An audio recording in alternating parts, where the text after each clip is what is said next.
Para buong bayan, panalo. Narito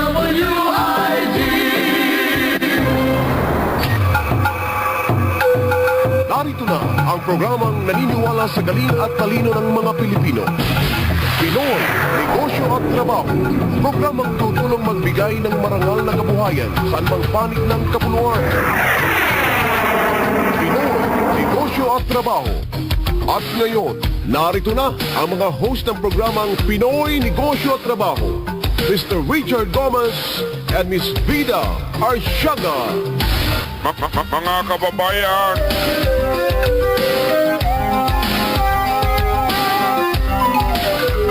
Magandang gabi po mga kababayan sa buong Pilipinas, Luzon, Visayas at Mindanao. Ganun na rin po sa lahat na nakikinig sa atin sa iba't ibang bansa. Marami po nakikinig at nanonood sa atin ngayon. Dito po sa Pinoy Negosyo at Trabaho. Sa ngalan natin kasama si Vida Arsiaga na hindi po tayo nasamahan ngayon dahil sa kanya pong matinding, very hectic schedule. Ito pong taon to ay nagtatrabaho 25 hours a day, 8 days a week. Nag-overlap po yung trabaho niyan. At hindi na po nahihiga yan, natutulog, nakaupo, talaga, nakadilat at nagtatype, gano'n. So, sa ngalan po natin kasama si Vida Arsiaga, binabati po namin kayo ng magandang gabi po sa lahat ng ating tagapakinig dito po sa Pinoy Negosyo at Trabaho. Ito po si Richard Gomez, makakasama ninyo sa loob ng, at sa susunod na 1 oras, tuwing Sabado po tayo magkakasama rito. At napakarami nating bisita ngayong gabi, mga members po ng SOTA team. Andito sila ngayon sa ating programa at siguradong magiging masaya ang ating talakayan ngayon. Yung iba po sa kanila, kilala na ninyo, nakasama natin last week, ano? Batiin natin, Alrex, pakilala ka naman, tapos lahat ng kakilala na kasamahan natin dito, at batiin ninyo ang ating mga tagapakinig. Yes, good evening, Pres, at magandang gabi sa lahat po ng mga nakikinig sa programang ito, Pinoy Negosyo at Trabaho. At makakasama niyo po kami, buong SOTA team. Medyo hindi nga lang kumpleto dahil sa may mga bumak out. Pero okay lang yun kasi hindi magkakasya sa upuan. Pag sinama lahat hanggang ground floor tayo. Kaya alam ko nakikinig ngayon ang grupo at maraming nakikinig mula sa Laguna. Mga partner natin dyan sa Laguna, dyan sa Santa Rosa, sina Lucel at Juan. Yung mga taga Batangas, mga taga Anguno. Ayan, andyan na, nakikinig yung aking misis dyan, si Ann. Kasama yung aking mga biyanan, mga bayaw. Ay, Ann, kumusta kayo dyan?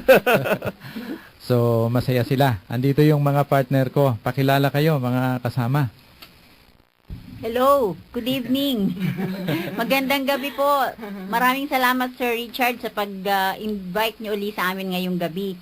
Maraming salamat din po sa mga nakikinig sa Marikina, yung mga users dyan ng products namin. Maraming salamat po. Ito po ang aming iba pang kasamahan. Yes, hello, magandang gabi po. Binabati ko po lahat ng taga UP, Diliman, dyan sa Quezon City. Siyempre yung aking nanay na kakarating lang po galing Bicol, yung aking hipag na nakikinig dyan. Wow. Ayan, binabati ko po kayong lahat. Buti na lang nakisama yung aking sipon ngayon. Taga Bicol ka pala, Janet? Opo, Saan sa from Bicol? Pamplona ho, Pamplona. Pamplona, okay. Kaya magayon din, sir. Magayon, no? Magayunon. Okay, magayunon na maray. Basta mga Malapit sa Bicolana, San Fernando, di ba? Opo. Malapit sa Libmanan. District 2 yan, di ba? Ng Camarines Sur. Opo, distrito ng Very good. Camarines Sur. Pamplona na. Ayan, siyempre yung ex naman ni partner dyan. Hello, Ex-boyfriend magandang gabi po sa inyong lahat. Ako naman po si Ramil from ang province ko po ay Davao. Alam ko po malakas tayo sa Davao, sa Mindanao, lalong-lalo na sa Cotabato. So, nandito po uli kami at talakayin po natin yung ating magandang product. So, ito po, thank you. Ayan, si Ramil, no? Gika naman adto sa Davao. Cotabato, di ba? Hello, good evening po. Ako naman si Evelyn, galing Kogyo. Mga taga-Antique dyan, binabati namin kayo dyan ng magandang gabi. Sila nanay. Tapos po, yung product natin, yung naka-take na ng product, kailan makinig po kayo ngayong gabi, tilakay namin yung mga Mga benefits, ano? sakit na kailangan mga benefits. Oh. natulungan. Yeah. Si Evelyn, taga Antiki po. Antique. Bakit Antique. Tagalog ka? Ito yung Bisayang Kasi Tagalog. po yung eh. aking asawa ay Tagalog ang Tagalog apelido. Bisaya. Kaya ikaw sa lahat ng Tagalog, ikaw ang Bisaya. Okay, see? Ito po, ibigay po namin kay... Ayan. Okay, good evening po sa lahat ng ating kababayan, Luzon, Visayas at Mindanao. Ako po ang Chris Lam na inyong kapatid. Fatima po sa Muslim, ako po ay Sifi Ibue ng Bisaya. Ngayon, Lisel, na-text na kita. Ibubuksan mo na ang website mo, makinig ka at para malaman mo ang kasagutan ng problema sa iyong mama nga naghubag ang iyang atay. Sa lahat-lahat po ng aking kababayan kamag-anak sa Tarlac, sa Zambales, sa Cebu, sa Davao, sa Cotabato, ani ako karon sa inyo, paminaw kamo aron masayod kamo unsay itambal sa atong mga sakit nga gibatat-bati sa inyong lawas. Muadto na ko diha aron ikaplag malaman ninyo lahat ang tambal para sa atong lawas ang discovery sa atong mahal sa Ginoo nga gikan kay Sir Richard so sayang anak nga si Riley Gomez. Dagang salamat, magayong gabi ipon. Karon, pero akala nila ano ba to? DWIZ ba to?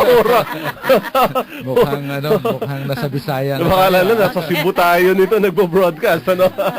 Ay, marami tayong tagapakinig ngayon sa Ustream. Batiin natin, dami nating followers online. Wow. Nakikinig sa atin. Madali lang po magpunta sa internet. Ito ay www.dwiz882.com. Piliin lang ninyo yan, maging follower kayo at pwede na kayong babati rito. Batiin natin yung ilan sa mga listeners natin. Si Anime Piad. Si Anime Piad, nasa Dubai. Nakikinig siya ngayon. Si Lincoln Bishop, taga Utah. Oh, international na nakikinig sa atin, ha? At nakikita pa nila tayo. Kumusta kayo dyan? Si Anime, si Lincoln, tapos si Michael Falorin, nasa Taiwan. Si Paula Joy Villegas, imported din, nasa Olongapo. Meron pa iba, ang dami pa nating listeners. Okay. Sino pa ito? Ayan, Marilyn Ye from Indonesia. Naku, hindi ako marunong Wow, magbahasa talaga naman, Babatiin ko sana. Bernadette Golpo from Marikina. Ba, imported. Si Charles Lori from Bicol. Batiin mo nga, Janet. Oy, Batiin mo. Sige nga, Bicol mo nga. Ay, Charles, Diyos marahay na banggi sa imo, Charles, na nagdadagog kapalan sa DWIC, pinakay Sir Richard Nixon Gomez. At Okay. meron pa tayo iba, taga Gordon Heights, no? Si Teresa Gamora, no? Well, sa lahat po na yung tagapakinig natin, asahan ninyo na maging maganda ang ating talakayan ngayong gabi. Dito po sa Pinoy Negosyo at Trabaho. Pinoy Negosyo at Trabaho. May kamag-anak ka ba o kakilala na nangangailangan ng trabaho? Magaling mag-English, marunong sa computer, at handang mag-night shift? Siya ay maaaring magkaroon ng starting salary na between 12,000 pesos to 22,000 pesos per month. Siya ay mapapasali sa napakasayang work environment at may pagkakataong ma-promote. Kung gusto mong magkaroon siya ng ganitong employment opportunity, tumawag lamang sa Hinduja Global Solutions sa telephone number 434-5555 o mag-text sa cellphone number 0916-686-9362. Kung gusto niyo makibahagi sa ating talakayan, tumawag o mag-text sa cellphone number 0921-296 at 40.